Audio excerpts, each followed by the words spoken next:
This is the Palin Update on Saranet Radio. I'm Kevin Scholla. We must not fundamentally transform America as some would want. We must restore America and restore her honor. More primaries coming up. In fact, Tuesday, June 5th will be so busy, we're doubling up on shows. 2 editions of the Palin Update coming at you this week ahead of those June 5th election days in Montana, California, New Jersey, New Mexico, and South Dakota. Not to mention a little recall election in Wisconsin, where our friends Scott Walker and Rebecca Clayfish need your support. Meantime, this Tuesday, the biggie in Texas. Palin endorsed Ted Cruz going for the GOP Senate nomination. Still plenty of time to get on board and help this true conservative grab a big Lone Star State win. Visit tedcruz.org. After the big vote in Texas this Tuesday, 5 states head to the polls next Tuesday, including New Mexico. And a very interesting race for Senate is shaping up there. Another rhino upset alert in the making, perhaps.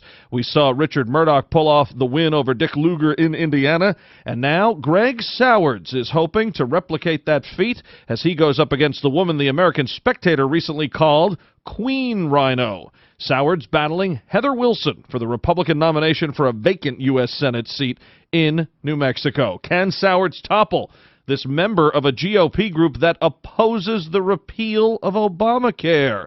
Well, let's ask the man himself.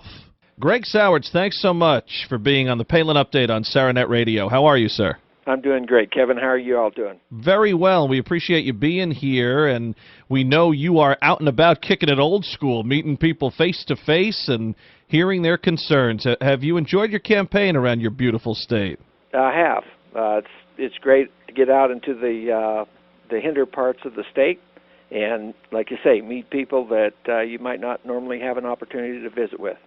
And that's really the way to do it, isn't it? I mean, you know, we're not walking around with a lump of cash in our pockets, although some of it's coming in, I understand. But, you know, you got to get out there and see people and really hear their concerns. Well, you're right. And the concern is that we need to have someone that we can elect in November. And that's the difference between me and my opponent. I don't have political baggage, and she does. And so it's the kind of thing where when you vote for something like TARP, you're not going to draw a bunch of independents over to your side. And here in New Mexico, if you can't draw the conservative Democrats, the independents, and the declined estates, you don't win in November. We had Richard Murdoch here, and as you know, he went rhino hunting, defeating longtime Indiana Senator Dick Lugar. We throw that rhino term around a lot, but word is you are up against Queen Rhino? Well, that's what people call her. And the thing is she'd be a good substitute or replacement for Olympia Snowe. And it just seems like those 2 main senators are just kind of tag-teaming us with problems. Olympia Snowe allowed Obamacare to come to a vote, and Susan Collins, she allowed the anti-porculus bill that had gone through the Senate to escape without a debate on it. So between the 2 of them, they're looking for somebody to replace Olympia, and Heather Wilson's a good candidate for that.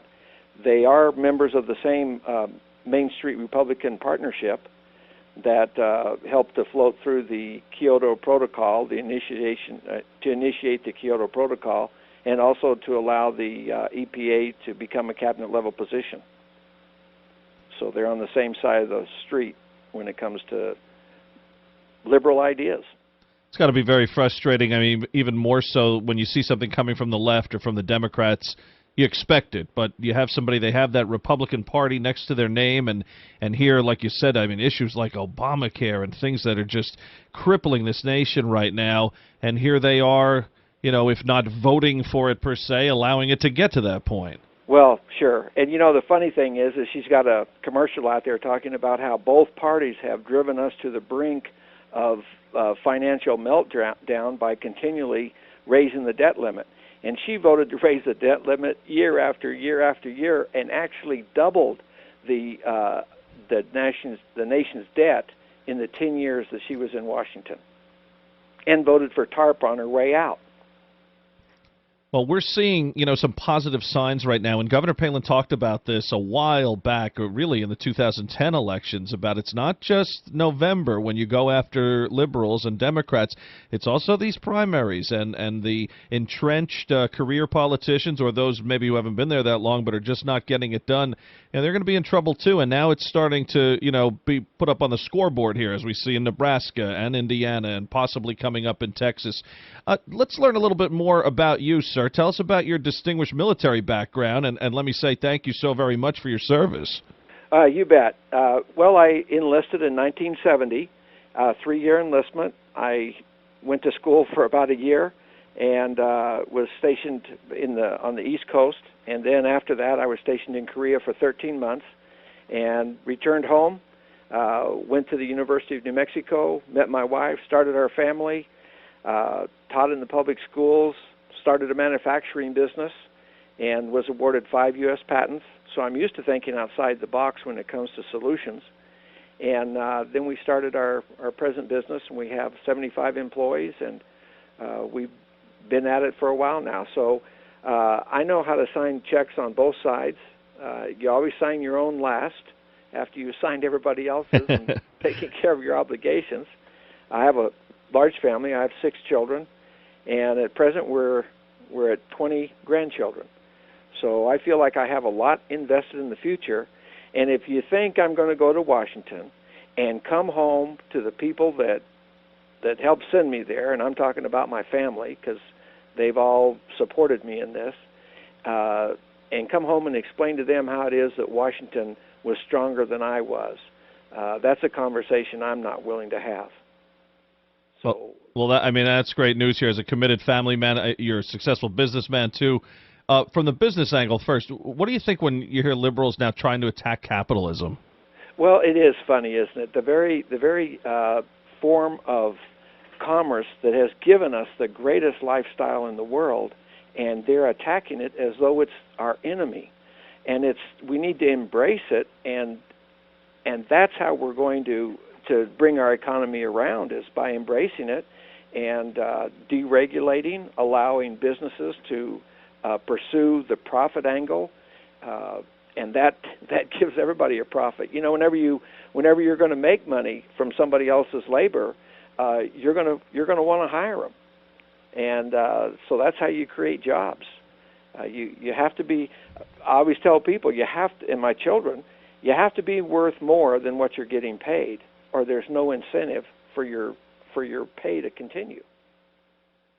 Do you see parallels between the Palins and the Sowards? You have 6 children, Governor Palin 5. I know you both put a premium on your families. Well, yes, we do. And sometimes I kid around. I say, the best thing people could do for me is to not vote for me as far as my grandchildren go in the short term, but in the long term, it'd be better if they do vote for me. In other words, you have kind of mixed emotion about going to Washington because you're going to miss your family and miss the reasons that you're going to Washington. But that's the sacrifice that you make for the society you hope to leave your children and grandchildren with. Well, and we'll get you home too. You'll have that New Mexico office, and the kids can run around in there, just quiet when you're on the phone, Yeah, that's always easy, right? For the right. under 5 group. I can't keep too quiet. You're talking about 20 and everything else here. 20 under 12. Oh no. Yeah. Sometimes when people are elected, constituents aren't sure what they're getting, but you've made it pretty easy, mapping out a 5-question strategy for how you would approach things in the Senate. That's transparency before you're even in. Well, I actually sought Congress, the congressional seat here in southern New Mexico, in 1996. At that time, we were $5 trillion in debt, and I came up with these 5 questions that I was going to ask myself, and those are the same 5 questions I'm using today. And those questions are, is this legislation worth putting our children and grandchildren into debt? What effect does it have on America's traditional family? Does it take rights away from law-abiding citizens and give them to criminals? Does it strengthen and uphold the U.S. Constitution? And does it protect the sovereignty of America? By those 5 questions, you can determine how I'm going to vote. If it doesn't have a positive ring to all 5 of those, then it can't pass. It's flawed legislation, and as far as I'm concerned, it's from the enemies of America, and at least the legislation is. And I'll fight against it just like I'll fight for good legislation. I'll fight just as vigorously against bad legislation. So that's, and another thing, Kevin, is when I was talking with Senator Rand Paul, I said, if the senators, when they have a bill come through that's 95% good and somebody's tacked on 5% of compromise bad legislation, if the senators would stand up and vote against it, even though the bill sounds good by name and by what it does, if it has a piece of cancer in it, go ahead and vote against it, take the flack for voting against it, and if enough people will do that, it won't pass. We'll remove the cancerous parts, and then we'll pass a clean bill. And because that's the very practice that places us on the slope towards tyranny, is just 5% of the time or 2%, just something, some compromise of what the Constitution delegates, and pretty soon you've lost the whole thing. Really great way to simplify things here. We hear these words often from the left and from the lawyers, interpretation, things of that nature. But when you really stick to those core principles of the Constitution, of liberty, of freedom, it really isn't that difficult to know what the right thing is to do, and it's good to hear from people like yourself and Rand Paul in that situation. And I see, sir, it looks like the usual suspects are choosing sides here in this race. From a Palin power standpoint, it looks like you're winning. Rand Paul, who you mentioned, someone Palin has backed, is for you, whereas another rhino, Lisa Murkowski, is for your liberal opponent. And we all know the much ballyhooed battles between Sarah Palin and the Murkowskis, so I would assume you'd take Rand Paul in your corner any day. And if your opponent is Queen Rhino, Murkowski's at least got to be a Princess Rhino here, court jester. What do we do? They may be battling for that position, but right. You might not. Also, one of her supporters, financial supporters, is Olympia Snowe and her dinner rod tack. Should tell you everything right there. You just you see that batting order coming at you. It's just like the Obama administration. You should be not surprised that you look at the lineup and you say, well, makes sense. Same thing here. Yeah, it sounds like something that the people of Maine allowed to happen. Yeah. But we don't want to let it happen in New Mexico. And the thing is we need to have someone who is disciplined to run in November, someone who doesn't have a lot of baggage that the Democrats can attack, and someone who understands New Mexico. I was raised here, lived here since I was less than a year old, and I'll be unique among the candidates. Martin Heinrich is a later in life kind of move into the state kind of guy, and with my large family, I get along well with the culture. The culture is a culture of larger families, and so I fit in that category for sure. But anyway, it's great to talk to you, and I appreciate the opportunity to come online. My website is Senate2012.com. There you go. That's what I was going to ask you next. Let's get some traffic there to the website, Senate2012.com. Right. And we can use the cash where we've got an aggressive program that we're wanting to institute, but we're having to hold off on the actual, letting the hammer fly. And we have our primary is on June the 5th. So if your listeners can go to Senate2012.com, click on the donate button, and another part is $20 in my campaign is $200 in somebody else's. Sure. $200 is like $2,000. Yep. Because it's a cheap market here. We only have one major media outlet in Albuquerque, and so we're not spreading this money all over the state.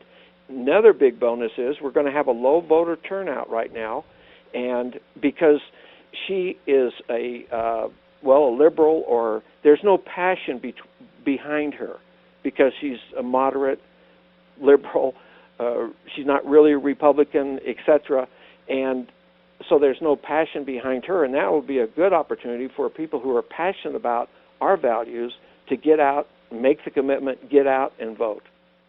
Constitutional conservative Greg Sowards, thank you for being here today, and I hope you'll join us again after you win the primary and we look toward November. You bet. That's going to be a great time. All right, and go Lobos. You bet. Not to mention Aggies. Them too, I guess, right? Yeah, that's right. All right, take it easy. You bet. Bye-bye. Thank you, Kevin. Impressive guy, Greg Sowards. Go to Senate2012.com if you'd like to help out Sowards, an American Grizzlies United candidate. This Tuesday, Texas heads to the ballot box, and Ted Cruz looks to pick up where Richard Murdoch and Deb Fischer left off. Both of those Senate hopefuls were endorsed by Sarah Palin, and both won their party's nominations in Indiana and Nebraska, respectively.